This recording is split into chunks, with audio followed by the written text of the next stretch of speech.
कक्षा द्वादशी, विषय अनिवार्य हिंदी, प्रकरण पाठ 1, संतवाणी, राजियारा सोठा, जिसके कवि हैं कृपाराम खिड़िया। कवि परिचय। संत कृपाराम खिड़िया का जन्म सन 1743 ईस्वी में मारवाड़ के खराड़ी गांव में हुआ। इनकी मृत्यु सन 1833 ईस्वी में हुई। इनके पिता का नाम जगराम खिड़िया था। संत कृपाराम राजस्थानी भाषा डिंगल और पिंगल के श्रेष्ठ कवि माने जाते हैं तथा संस्कृत भाषा के मर्मज्ञ विद्वान रहे। सीकर के राजा देवी सिंह के दरबारी कवि भी रहे। सीकर के ही राव लक्ष्मण सिंह ने महाराजपुर और लक्ष्मणपुरा गांव जागीर में इन्हें प्रदान करी। नीति और आदर्श लोक मर्यादा के ये प्रेरक माने गए। राजस्थानी साहित्य में राजियारा दूहा या राजियारा सोठा के नाम से इनके दोहे विख्यात हैं। राजिया कृपाराम जी का सेवक था और उसी को संबोधित करके इन्होंने अपने सारे दोहे या सोठे लिखे हैं। कवि के बीमार पड़ने पर इनके सेवक राजिया ने उनकी खूब सेवा शुश्रूषा की, जिससे कवि प्रसन्न हुए। चूंकि इनका सेवक राजिया संतानहीन था और इसी कारण वह दुखी रहता था। इसी दुख को दूर करने और उसका नाम अमर करने के लिए कवि ने उसे संबोधित करते हुए नीति संबंधी सोठों की रचना की, जो हिंदी व राजस्थानी साहित्य में राजियारा दूहा या राजियारा सोठा के नाम से विख्यात हैं। इन सोठों ने सेवक राजिया को कवि कृपाराम से भी अधिक लोकप्रिय बना दिया। पाठ परिचय। प्रस्तुत पाठ में कवि कृपाराम खिड़िया जी के 7 दोहों का समावेश किया गया है, जिनके द्वारा नीति और आदर्श लोक मर्यादा की शिक्षा प्रदान की गई है। इन दोहों के माध्यम से कवि ने कोयल व काक की तुलना कर मीठी वाणी की महत्ता बताई है। शक्कर एवं कस्तूरी के माध्यम से सौंदर्य की अपेक्षा गुणों को श्रेष्ठ बताया है। कवि ने उन स्वार्थी लोगों पर भी कटाक्ष किया है जो अपने गुण अवगुण न देखकर पर पीड़ा में आनंद अनुभव करते हैं। कवि ने दोहों के द्वारा मतलब या स्वार्थ आधारित व्यवहार करने वाले चापलूस लोगों पर भी व्यंग किया है। कवि दोहरा आचरण करने वाले लोगों से सावधान रहने को कहते हैं। अपने दोहों के माध्यम से श्री कृष्ण व अर्जुन का उदाहरण प्रस्तुत कर सच्ची मित्रता के गुणों को भी उन्होंने दर्शाया है। समाज में हिम्मती और साहसी लोगों का ही महत्व है, यह भी इनके दोहों द्वारा सीख प्रदान की गई है। उपजावे अनुराग कोयल मन हर्षित करे, कड़वो लागे काग रसनारा गुण राजिया। प्रस्तुत दोहा हमारी पाठ्य पुस्तक सृजन में संकलित रचना संतवाणी से लिया गया है। इसके रचयिता कवि कृपाराम खिड़िया है। इस सोठे के माध्यम से कवि कहना चाहते हैं कि कोयल मन को प्रसन्न करती है और कौवे की वाणी कड़वी और कठोर लगती है। अतः हमें कोयल के समान मधुर गुणों को अपनाना चाहिए। कवि कृपाराम जी कहते हैं कि कोयल अपनी मधुर वाणी से सबके मन को मोह लेती है और मन को प्रसन्नता से भर देती है, लेकिन वहीं कौवे की कर्कश वाणी सबको कड़वी लगती है। कोई भी उसकी वाणी को सुनना पसंद नहीं करता। अतः कवि का मानना है कि हे राजिया, ये केवल जिह्वा का ही गुण है, जो मधुर वचन बोलकर किसी को प्रसन्न कर देती है तो कहीं कड़वे वचन बोलकर किसी को दुखी कर सकती है। अतः सभी को कोयल के समान मीठी वाणी द्वारा ही अपने मन के भाव प्रकट करने चाहिए और सबको अपने मधुर वचनों द्वारा मोहित करना चाहिए। काली घनी कुरूप कस्तूरी कांटा तुले, शक्कर बड़ी स्वरूप रोड़ा तुले राजिया। प्रस्तुत दोहा हमारी पाठ्यपुस्तक सृजन के पाठ एक संतवाणी से लिया गया है। इसके रचयिता कवि कृपाराम खिड़िया हैं। कवि ने यहाँ गुणों का महत्व बताया है और उसके लिए कस्तूरी और शक्कर की तुलना की है।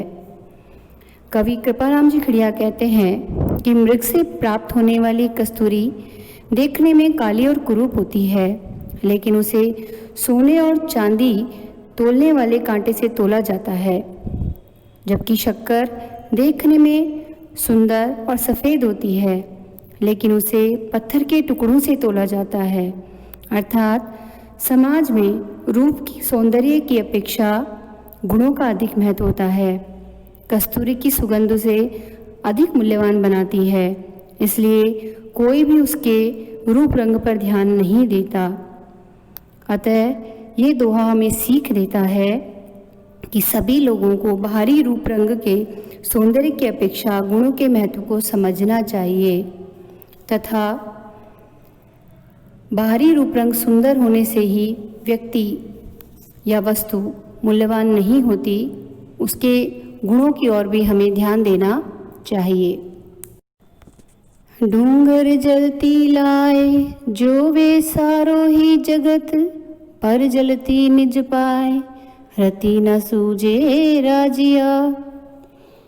प्रस्तुत दोहा हमारी पाठ्यपुस्तक सृजन के पाठ एक संतवाणी से लिया गया है, जिसके रचयिता कवि कृपाराम खिड़िया है।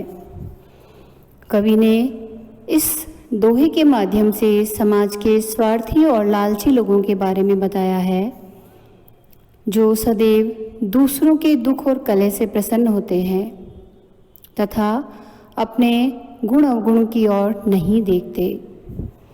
संत कृपाराम खिड़िया कहते हैं कि पर्वत पर लगी हुई आग सबको दिखाई दे जाती है, लेकिन अपने ही पैरों में लगी हुई आग कोई नहीं देख पाता। अर्थात समाज के लोगों का ध्यान दूसरों के गुण अवगुण पर जल्दी जाता है। दूसरों के विवाद या कलह को लोग जल्दी समझ जाते हैं, लेकिन अपने पारिवारिक कलह को समझने की समझ उनमें नहीं होती और स्वयं के गुण अवगुण भी वे देख नहीं पाते। इसी कारण वे हमेशा दुखी रहते हैं। अतः व्यक्ति को दूसरों के गुण दोष देखने की अपेक्षा स्वयं पर ध्यान देना चाहिए और अपने जीवन के बारे में ही सोचना चाहिए। मतलब री मनवार चुपके लावे चूरमो, बिन मतलब मनवार राब न पावे राजिया। प्रस्तुत दोहा हमारी पाठ्य पुस्तक सृजन के पाठ एक संतवाणी से संकलित है। इसके रचयिता कवि कृपाराम खिड़िया है।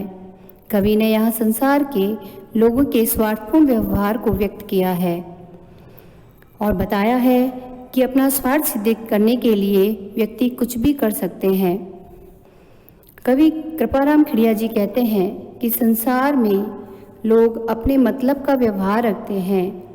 अपना स्वार्थ पूरा करने के लिए लोग घर में बनाया हुआ चूरमा अर्थात मिठाई भी खिला देते हैं, लेकिन बिना मतलब कोई किसी को रत्ती भर भी या थोड़ी भर भी कोई तुच्छ चीज़ भी प्रदान नहीं करता।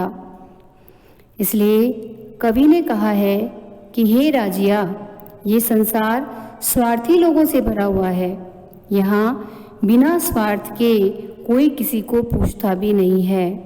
अतः यदि इस संसार में रहना है तो निजी स्वार्थ और लालच से भरे हुए लोगों से हमें बचना चाहिए और अपना जीवन बिना स्वार्थ के व्यतीत करना चाहिए। मुख पर मिठियास घट माही खोटा घड़े, इसड़ा सोई खलास राखी जे नहीं राजिया। प्रस्तुत दोहा हमारी पाठ्य पुस्तक सृजन में संकलित पाठ एक संतवाणी से लिया गया है, जिसके रचयिता कवि कृपाराम खिड़िया हैं। कवि कहते हैं कि संसार में जो लोग अपने मन में बुरा सोचते हैं पर व्यक्ति के सामने मीठी बातें करते हैं, ऐसे मन में छल कपट रखने वाले लोगों से हमें सावधान रहना चाहिए। कवि कृपाराम जी कहते हैं कि जो व्यक्ति मुख पर तो मीठा बोलते हैं लेकिन अपने मन में छल कपटपूर्ण व्यवहार रखते हैं, ऐसे लोगों से मित्रता नहीं करनी चाहिए। जो लोग अपने मन में छल कपट का भाव रखते हैं, ऐसे लोगों में आत्मीयता और अपनापन नहीं होता। कवि कहते हैं कि हे राजिया, ईश्वर हमें ऐसे लोगों से दूर रखे जो कपटपूर्ण व्यवहार करते हैं। हमें उन लोगों के साथ नहीं रहना चाहिए जिनमें हमारे लिए मधुरता या आत्मीयता का भाव ना हो। साचो मित्र सचेत, कहियो काम ना करे किसो, हरि अर्जन राहेत, रथ कर हाँ क्यों राजिया। प्रस्तुत दोहा हमारी पाठ्य पुस्तक सृजन के पाठ एक संत वाणी से लिया गया है, जिसके रचयिता कवि कृपाराम खिड़िया हैं। इस दोहे के द्वारा कवि कहते हैं कि एक सच्चा मित्र अपने मित्र के लिए अपना सब कुछ त्याग देता है और अपने निजी स्वार्थ से ऊपर रहता है। अतः सच्ची मित्रता ही श्रेष्ठ है और इसमें श्री कृष्ण और अर्जुन का उदाहरण दिया गया है। कवि कृपाराम जी कहते हैं कि सच्चा मित्र वही होता है जो सदैव त्याग व समर्पण से भरा होता है और वह सदा मित्र को सावधान करता है और सही मार्ग प्रदर्शित करता है। अपने कहे हुए कार्य को टालने की अपेक्षा जो हमारी सहायता करे वही सच्चा मित्र है। जैसे श्री कृष्ण ने अपने मित्र अर्जुन के लिए महाभारत के युद्ध में स्वयं अर्जुन का रथ हाँका और धर्म के मार्ग पर उन्हें पथ प्रदर्शन किया। अतः कवि कहते हैं कि हे राजिया, श्री कृष्ण एक श्रेष्ठ मित्र का उदाहरण है, जिन्होंने अपना मान सम्मान त्याग कर अपने मित्र का सहयोग किया। अतः मित्रता के लिए मन में शुद्ध भाव और पवित्र विचार होने आवश्यक हैं। हिम्मत किम्मत होए, बिन हिम्मत किम्मत नहीं, करे ना आदर कोई, रद कागज जूं राजिया। प्रस्तुत दोहा हमारी पाठ्य पुस्तक सृजन के पाठ एक संत वाणी से लिया गया है, जिसकी रचयिता कवि कृपाराम खिड़िया है। कवि इस दोहे के माध्यम से कहना चाहते हैं कि समाज में हिम्मत और साहस की ही कीमत है। बिना हिम्मत और साहस के व्यक्ति को महत्व नहीं दिया जाता। कवि कहते हैं कि संसार में केवल साहसी व्यक्ति का ही महत्व होता है। साहस के बिना व्यक्ति की कोई कीमत नहीं होती। जिस व्यक्ति में हिम्मत नहीं होती, उस व्यक्ति का समाज में कोई आदर नहीं करता। ऐसा व्यक्ति जो साहसी नहीं है, उसका महत्व रद्दी कागज के समान होता है और वह व्यक्ति महत्वहीन समझा जाता है। अतः यदि व्यक्ति को समाज में अपना मान सम्मान और महत्व बनाए रखना है, तो हिम्मत और साहस से प्रत्येक कार्य करना चाहिए।